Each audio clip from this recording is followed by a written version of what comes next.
Sunday म्हटलं तर काहीतरी ब्रेकफास्ट स्पेशल लागतोच. तर आजचा ब्रेकफास्ट होता मिसळपाव. तर मी आदल्या दिवशी काय केलं होतं, मटकी भिजत ठेवली 5-6 तासासाठी आणि त्यानंतर आहे ना अशा कॉटनच्या कपड्यामध्ये बांधून ठेवली. तर बघा किती छान असे मटकीला मोड आलेले आहेत. त्यानंतर मी कुकरमध्ये लावले, पाणी, मीठ आणि हळद घालून आहे ना मी 2 शिट्ट्या काढून घेतल्या. आणि चला आता आपण इथे फोडणी द्यायची तयारी करूया. तर 2 चमचे तेल घेतलेलं आहे पातेल्यामध्ये. गरम झाल्यानंतर जिरी, मोहरी, कढीपत्ता, काश्मीरी लाल मिरची पावडर आणि घरचा काळा मसाला आणि त्यानंतर आहे ना कांदा, खोबरं, लसूण, अद्रक हे मी छान असं भाजून घेतलं आणि त्यानंतर ते वाटण आपण ह्या तेलामध्ये छान परतून घ्यायचं आहे. टॅमॅटो टाकून घ्यायचे आहे. टॅमॅटो छान शिजून द्यायचे आहे.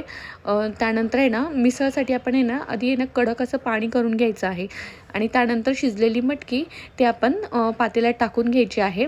गरम पाणी टाकल्यामुळे काय होतं माहिती आहे का, एकतर तरी तर खूप छान येतेच, त्यावेळेवर रंग देखील छान येतो. नंतर फ्रेश बारीक कोथिंबीर तर रेडी.